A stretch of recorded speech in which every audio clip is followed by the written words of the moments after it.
So today I'm very excited. I'm going to sit down, have a quick chat with the Monopoly Bros, see what they got going on. Of course, they're guests as well on my panel for Real Estate for Beginners 4. So let's see what they have to talk about.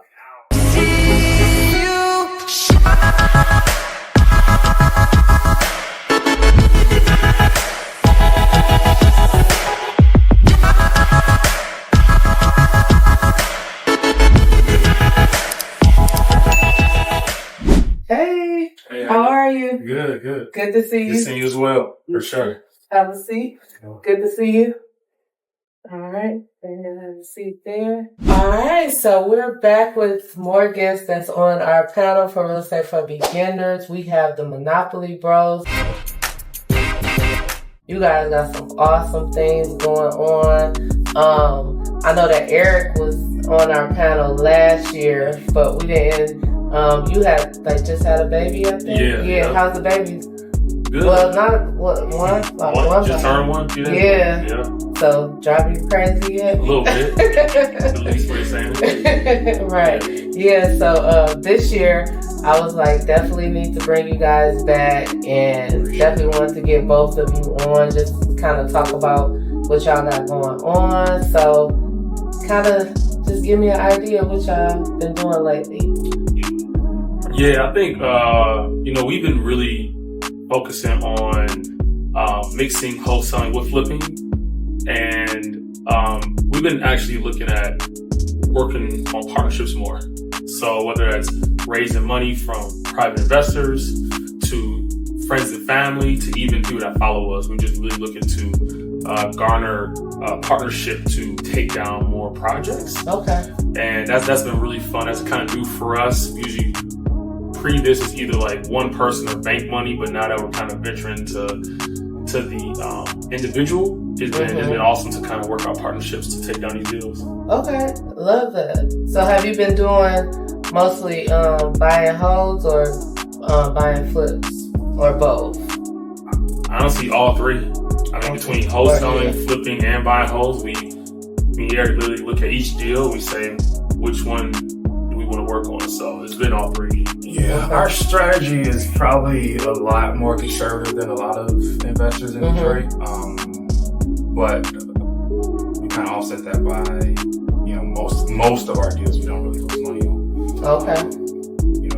We're very particular about what we're buying and what we're going into. And typically when we're going into those, or when we're looking at a deal, we know we can wholesale it, we can keep it as a rental, or we can flip it. That's usually we won't even pursue it if we can't do one of the three. Or all three, actually. Okay. So, and then, honestly, what determines that sometimes is the funding source and then our budget, too. Gotcha. If we're able to keep it at a, let's say 60% of ARV or 70% of ARV, we can probably refinance out of that money. Right. If we go over now, or it's like, all right, well, we only got 20% of a profit spread, we might just have to flip this one. Or is this going to be a rehab that might take us a little longer? We already got other projects going on.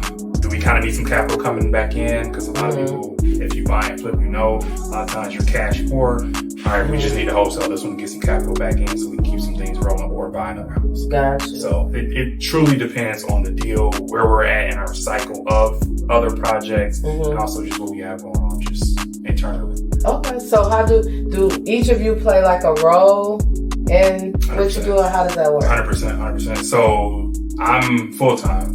Real estate, and Jamil works a 9 to 5. Okay. Also, personality-wise, he's more of the I don't want to say extrovert, but he's more of the people person. Okay. And I'm more of the behind the scenes person. Okay. So I'm more so on the acquisitions, the analyze, I also have a license, and the management of the rehabs and projects. Okay. And then he's more on the dealing with the people that are coming in, trying to, whether they're coming into our network to be a private lender or it's for bringing money. He's also sourcing deals, and then he's also kind of helping with dispositions as well. Okay, yeah, so that's cool. Are most of your properties in Detroit, or all of them are in Detroit? All of them except for that apartment building. Okay. Where's the apartment building? Corello. Okay, so how's that going? I mean, that one, because like we've talked about this so many times, like we're partners on that deal. We're not sole owners. So our part now is just being owners now. You know, we have property management in place. The asset management side of things is done. Okay. So we're hands off that project. That's cool. Just basically ownership now. Okay. So what about like with the project? I mean, with the property management, what you have going on? Do you guys just self-manage it yourself? Yep. How does that go for you? For me, it's I don't have really any issues as of right now, but I don't have a ton of single-family doors either. So. Okay. Same. Self-managed. I mean, I think as I'm brand Monopoly Bros brand grow, you know, I do think at some point, and the way we plan to scale, the way our goals are, like our goals reach 1,000 units. Mm-hmm. And I think the only way to do that, and Eric's really big, he probably was more in line with this even before myself as being vertically integrated. Mm-hmm. And I think there will come a time where we're going to have in-house property management, and we're going to hire our own people to manage our things. But I think right now, because we sell and flip, we keep some, we can manage to save those fees and do it right now. But I do think as we're scaling and raising money and things like that, I think you're going to have that kind of team at some point. Yeah, I agree. So tell us a little bit about how did you guys get started? Because I never really know. So how did you guys connect and get started and decide to come up with Monopoly Bros? Yeah, it's you know. When I think about it, it's actually a fun story. So before Monopoly Bros came about, you know, people ask the question, like, you guys are brothers? And it's like, we be like, yeah, brothers about like love, brothers about like the heart, but not blood brothers, right? And we act like bros, so I can see somebody see that. I didn't know him before 2016. Okay. So in 2016, we both signed up for things that people are going to, mentorships, networking events, things like that. We signed up for one of them with the influence at the time, and we paid a little extra to get to this group. And through that, just kind of meeting each other, doing things, exchanging Instagrams, and just kind of staying in contact. He bought a house on the west side of Detroit in an auction. I bought a house less than a mile, you would say? Well, less than a mile, yeah. Shoot, like 3-4 blocks. I would say 4 blocks. Unknowingly? No. Unknowingly. Okay. It was mine was on the street that I grew up on. He just happened to find a good deal. Yeah, I just found a deal. So through that, you know, I think one beautiful thing about taking action is when you find somebody that's at your level, it's easy to bounce ideas off of. Mm-hmm. You know what I'm saying? Because now it's like we're going through the same thing. What do you use for your lease? Wait, you gotta do that? You gotta screen paint what? What inspector you use for this, right? So now me and her are at the same level.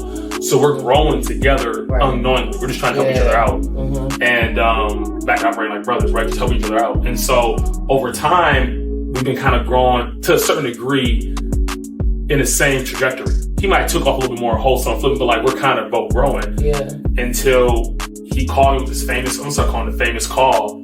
He called me after signing up for this other mentorship in Texas saying, hey man, I think we should go to Texas for this multifamily event.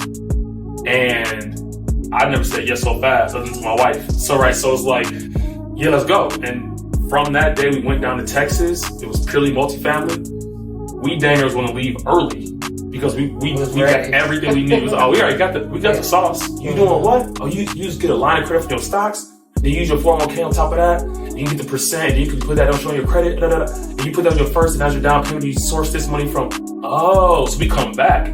We got the game now. Yeah. Right, we got the sauce. So now that we met one day, 2 days later, we're on the phones cold calling apartment owners. And then I got a lucky call from a guy in Royal Oak.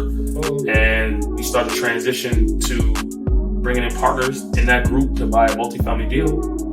And we one day in Atlanta, and we just get to, you know, reminiscing, kind of put our minds together. We said, man, we really playing Monopoly in Detroit. Like, we really...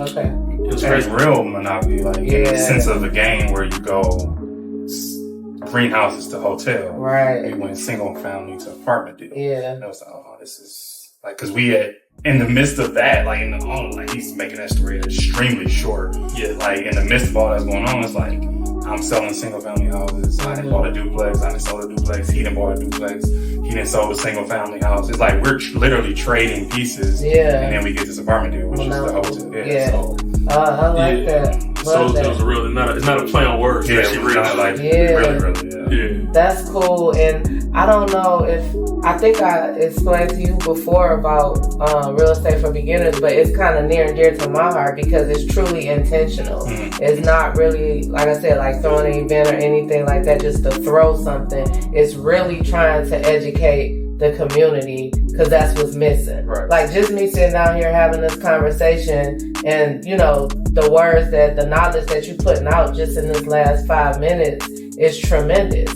Like, and some people in the community, they've never even heard that before, or even tried to listen. More people than not. Yeah. So that's definitely what's missing in the community. So I'm really trying to just get more people that have the knowledge, have the information, have the sources, and willing to work together.